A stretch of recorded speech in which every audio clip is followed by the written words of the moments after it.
Alright, what's going on, guys? Welcome to the final match with Budget Affinity. Matched up against the Waffle House Warrior. We're going to keep this hand. This hand's pretty sweet. Got a 0 cost artifact, an Ornithopter, Vault Scourge, and Soul artifact, so pretty cool. Play an island, pay 1, pay 2 life, get Vault Scourge on the battlefield, play Ornithopter for free, and we will pass. So turn 2 and Soul artifact is going to be pretty sweet here, depending on what our opponent is playing, of course. Red, white, so we don't want to see plains, don't want to see Path to Exile, don't want to. Fetching a green red land, Stomping Ground, so, oh, and they tap it? Lightning Bolt, are they going to bolt the Scourge? Goblin Guide, okay, so it's an aggro deck.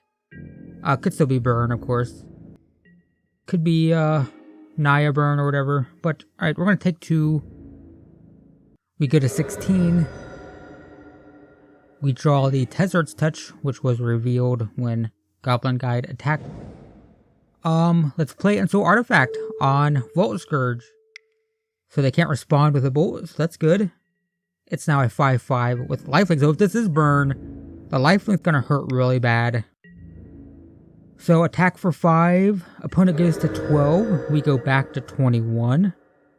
So can you kill the Vault Scourge this turn? Because if they can't, next turn we can attack for, 10 next turn. Opponent plays Windswept Heath.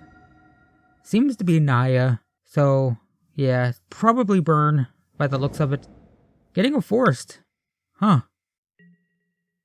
Playing Burning Tree Emissary. Okay, this is just red-green aggro, or Naya aggro, maybe like a domain zoo. There's an experiment one, and Vexing Devil, huh. Okay, so we're playing against green-red aggro, or zoo, something like that, something of that sort.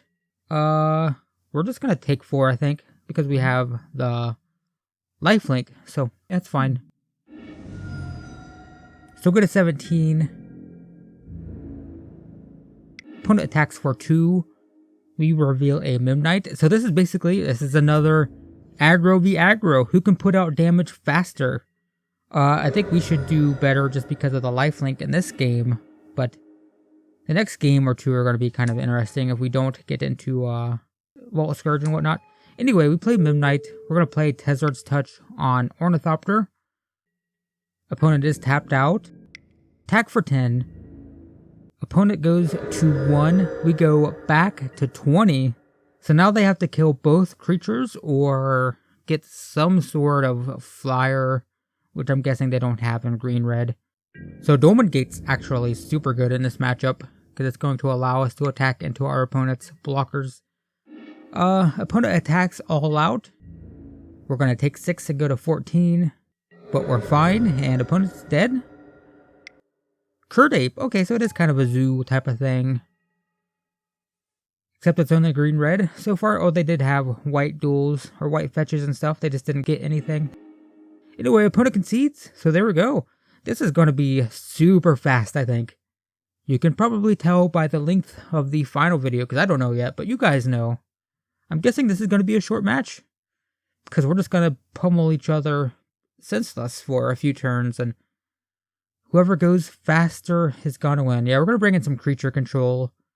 Probably take out Tezzard's Touch because it's a little bit slow, and maybe Ornithopter as well, because we do just want, damage fast, so. Yep, here we go, see how this goes. Yeah, Vault Scourge and Cranial Plating, that's gonna be a yes. So if this deck isn't running a removal, which we didn't see any of in the first match, Vault Scourge and Cranial Plating is just kind of a win. We also have 2 artifact lands, 2 Darksteel Citadels. Opponent plays Temple Garden. Opponent plays Experiment 1. It's a pretty good turn 1 play. It's just bad every other time. Every other turn, Experiment 1 is kind of bleh. But we draw an Edgar Wellspring. That's okay, kind of slow, but we'll play Vault Scourge. So opponent and I are both at 18. Both got 1/1s on the battlefield. Opponent plays another Experiment 1. Those could get out of control pretty fast here. Opponent attacks for 1. We go to 17, not super big of a deal. We draw, oh my god, another cranial plating. Yeah, if we can just keep Vault Scourge in play. I don't think we play, do we play cranial plating this turn? I think we go Signal Pest. Maybe, yeah. And then next turn we can play cranial plating and equip it. Because it wouldn't make much of a difference this turn anyway. We just play it and it'd be dead for our turn anyway. So we might as well get the Signal Pest in play, get an extra point of damage next turn. And we're going to attack for 1. Opponent goes to 17, we go to 18. Opponent plays a second land, okay. Cracks the Windswept Heath. Gets a Stomping Ground. So they have red now. There's a Curd Ape, okay. Experiment ones evolve. They go to 2/2s. Opponent attacks for 4, so now we are both at 14, but we do have those cranial plating. Oh, and there's a free artifact, nice. So we will play Darksteel Citadel to get an artifact, play Memnite to get an artifact, play cranial plating, which is an artifact, and we will equip cranial plating to Vault Scourge. It is now a 7/1 with flying and lifelink on turn 3. So we will attack all out because the Signal Pest can't be blocked. Vault Scourge goes to 8. It's an 8/1 thanks to Signal Pest. Opponent goes to 6. We go to 22. Yeah, I think we got this. If they can kill the Vault Scourge, that'll slow us down a bit.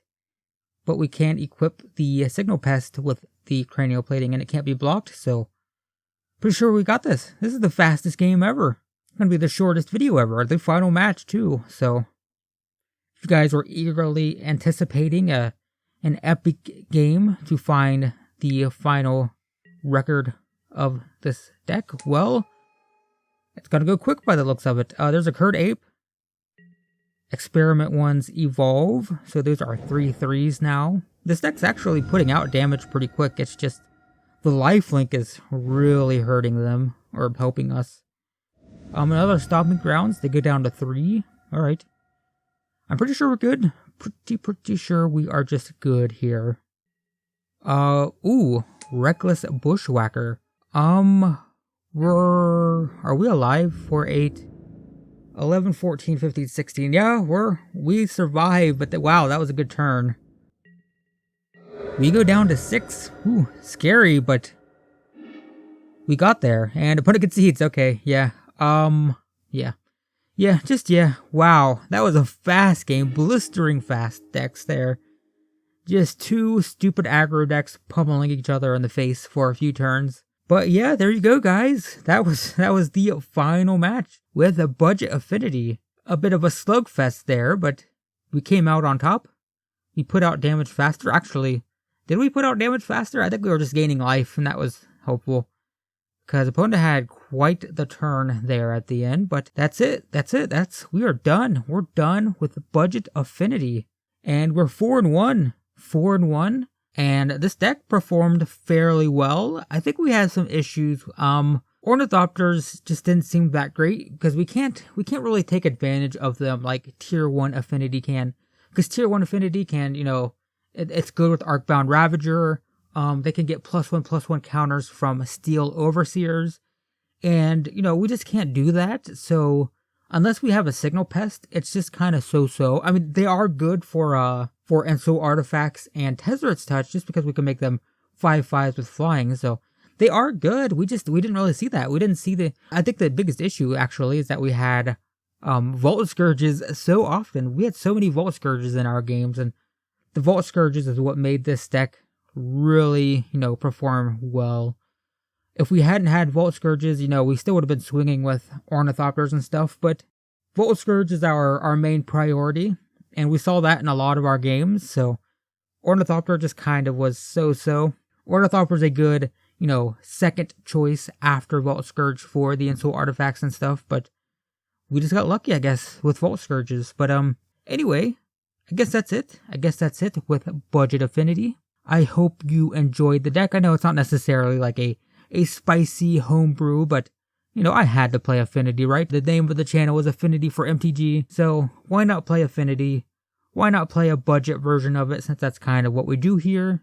And we ended up going 4-1 with a fairly cheap, very cheap actually, version of Affinity. 6 tickets, 7 tickets, 6 to 7 tickets, maybe 5 tickets or less if you take out the Drowned Catacomb, but a few tickets, budget Affinity, got us to 4-1 in the tournament practice room. So pretty cool. I think I'm going to be trying to get something a bit more kind of spicier in the next series. Expect something a bit less kind of conventional. But anyway, for now, I hope you enjoyed this series. I hope you enjoyed Budget Affinity. Thank you for watching, and I will see you guys with whatever deck comes next.